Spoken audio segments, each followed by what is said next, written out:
Might be too early to tell, but I think this movie's competing for the new generation's Inception noise with that. Oh boy, how many movies are going to be using it from now on? Hey guys, David here with a very special review because for the first fucking time I can review a movie at the time that most critics and press and people that got early screenings and whatnot can actually review it. So I don't have to wait until opening night. I can do this early and be one of the batch, one of the few, one of the proud. So this is what it feels like. Let me take this in for a while. Yeah. Oh. Perks of being enrolled in a film school: you get invited to certain red carpet premieres and press screenings that happen to have stars in them, aka Natalie Portman. I was in the same room with her. I was like, humble brag. I'm sorry, but I had to put it out there. I thought that was pretty cool. And with it came a viewing of Annihilation. I thought it was pretty awesome. So now that the embargo, which I was curious to figure out when it was, has finally lifted, here I am to talk about it. So for those of you who have probably missed the trailer, Annihilation tells the story of this woman who used to be an army veteran and now she's kind of like a psychologist at a university, becomes entrapped in a mission, as some would say a suicide mission, or a very dangerous mission to say the least, into this very unknown place called Area X that's being engulfed by what they believe to be an extraterrestrial atmosphere. It's not so much an alien, but it's just this thing that is just constantly spreading. And of course, the government is like, okay, what the hell is this? So we got to send people in to figure out what's going on and why exactly it is that it's kind of like taking over things, and shit within it is trippy to say the least. And I gotta be honest, I want to stop there for the synopsis, because one of the really engrossing things about this movie is similar to other movies that have been playing it close to the vest when it comes to marketing its material and marketing its story, marketing what the characters are all about, because that trailer doesn't really tell much about it. And after watching the movie, I can firmly say this is that type of movie that's best going in as cold as possible. But if you're welcome to hearing some opinions about it, then here I am, and I'll gladly disclose as much as I can in a very vague style without disclosing any kind of spoilers, because this is a movie filled with an awful lot of twists and turns that are somewhat churning, somewhat intriguing, and very mesmerizing, especially from the way it's approached by writer and director Alex Garland. This is the guy who did Ex Machina and kind of blew everybody out of the water with Ex Machina. I'm pretty sure I think he did one or two other movies prior to that, but it was Ex Machina that put him on the map, and hence puts his name on the poster. From now on, you're going to see every movie that he does, it's going to say, from the writer-director of Ex Machina. Annihilation is no exception. And that style that he had with Ex Machina, where it's all about that thinking man's type of science fiction, where everything that happens within the film is very rooted in science fiction, but it's not the typical laser shooting, like all monster killing type of fodder. It's more about, think about what is going on here and what's happening to our main characters, just like our main characters are thinking about the shit that's going on themselves, and it leaves you pondering all the way till the very end. And Alex Garland, you can tell, is a huge fan of that form of science fiction, that form of universe building, and he does the same thing here as he did with Ex Machina, where he builds up an atmosphere, he builds up a tone and a sense of pace that is slower than your traditional science fiction movie, and some people might be bugged by the slower pace of this film, but it pays off. There's actually a very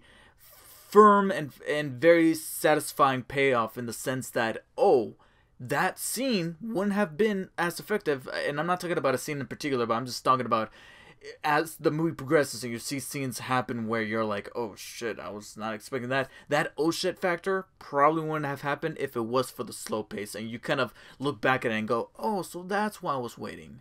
Okay, I feel you. And that's a very tough balancing act to kind of do, especially when you tackle a genre that's often kind of scrutinized, because at this point, so many movies that tackle this sort of material are often, like I said, torn apart by people saying, oh, it's borrowing from this, it's not truly original. At this point, nothing's actually going to be truly original. What is original is the method and the process of how you take this thing that is not original anymore after decades of filmmaking, and then turning it into your own and turning it into whatever it is that you're trying to bring to the screen. And I understand that this was a novel prior to being written and directed by Alex Garland, so there's some concepts that was rooted in that book, but it's a whole nother type of animal to try to bring that forward to the screen and still feel like a fresh thing, and at the same time a very engrossing thing that makes you go, what else is lurking inside of this shimmer, inside of this thing that's just constantly expanding. And as the movie progresses, the movie introduces new concepts and new ideas, some of which are beautiful and some of which are fucking terrifying. There's one particular element, and I'm not going to spoil it, don't worry, but there's a really good but very horrific thing, and I'm not going to say what it is or who it is or what, but there's something in this movie that I looked at and said, that shit is terrifying. That is the thing of nightmares. And then there were other elements that kind of reminded me of some video games that I might have played in the past 3 or 4 years that involve fungus and, you know, really beautiful but very demonic designs that I feel like they might have looked at in that game and kind of took it and borrowed it here, and that was a little copy and paste, so it was kind of cool to see it in the live action interpretation, but at the same time I was like, it kind of reminds me of that thing.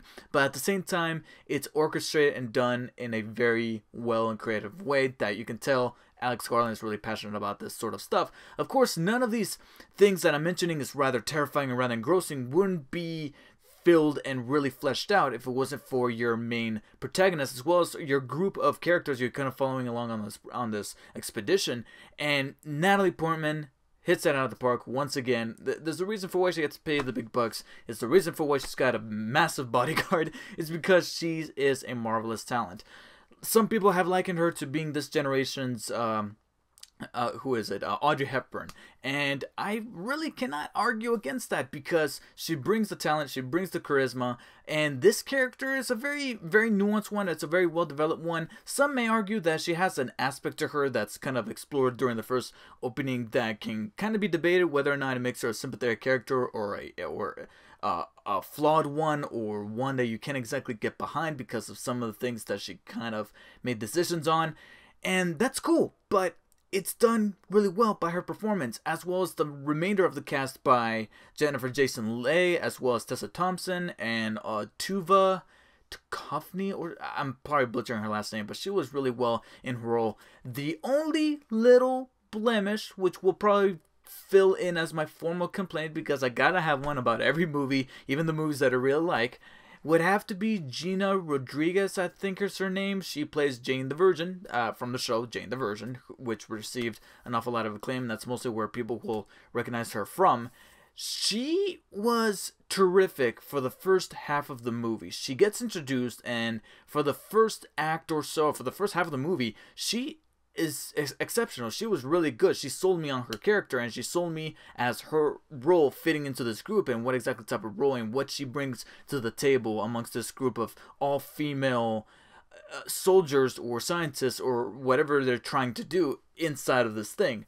But later in the movie, the script calls for her character to kind of make a change, and personally I just didn't buy her performance with that change. I bought the character making the change, I understood that, but her performance felt just a little miscast in that aspect of the movie. For the first half she was good, and then in the second half I just thought that she was overdoing it slightly. And if there was one thing that can guarantee to scare any filmmaker that's tackling the smart science fiction genre, whether it be in the medium of a movie or TV show, it would be the ending.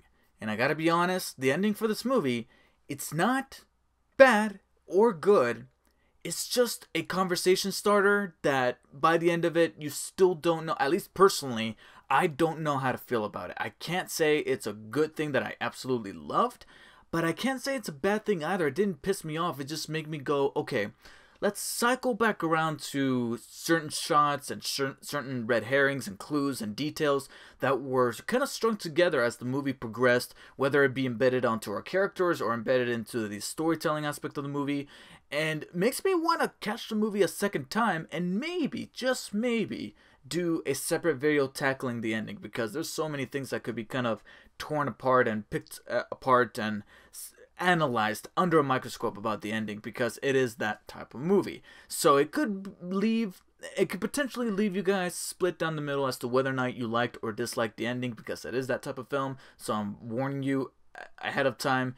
But besides that, the journey leading up to that, to the ending, and exploring not only these characters that are really good to kind of analyze, because the movie does a good job at balancing the science fiction part of the story of this movie, as well as analyzing our characters, putting them under a microscope, and seeing, okay, how do you do in this environment? What exactly about this environment is going to make you into a different person? And that's where the focus and the tone of this film really relies on, and I think it does a really good job at doing that. And even though Gina Rodriguez I thought was a little iffy at parts towards the latter half of the movie, the concepts introduced, some of the elements that they propose and you look at, and like I said, some of them are beautiful, some of them are horrific, and that coupled with the ending left me and my girlfriend talking about the movie for literally hours going home. In fact, we diverted and I ended up losing ourselves, and she had to find ourselves back on our GPS to get back home because we got just so distracted talking about this movie. And if a movie leads me on into a conversation that enthralling, then I highly recommend it. So I'm going to be giving Annihilation still is solid and right down the middle, 8 out of 10, only because once again I don't know how to feel about that ending. And to be honest, this is the type of movie that if I was to somewhat crack the code of the ending, I might end up giving it a higher or potentially lower rating. Only time will tell. I guess you could check back on the channel to figure out whether or not Annihilation makes my top 10 movies of the year, because if it does, then that will give you guys the incentive to believe that, yeah, I figured out the ending and it ties up the entire movie on a nice little bow. Or I might just thrash it all together. Who knows? Until then, please let me know in the comments below what you guys thought of my review, as well as the movie if you do manage to check it out. Also, keep it spoiler free because this is that type of movie. And I might be making a separate video tackling the ending, and it is there where I'll tackle spoilers, I'll tackle certain things, but trust me, I think I'm going to have to do some research. I have to do some fucking homework to decrypt this movie, so you might have to be patient with that. I don't know. I'll decide that as time progresses. For now, what you could do is to support this video by hitting the like and share button, and of course subscribe for future videos, including that potential ending analysis coming soon. Until next time, guys, thank you so much for watching. Catch you later. Hey, wait a minute. Haven't I seen this before? Oh God, no, shut it down, shut it down.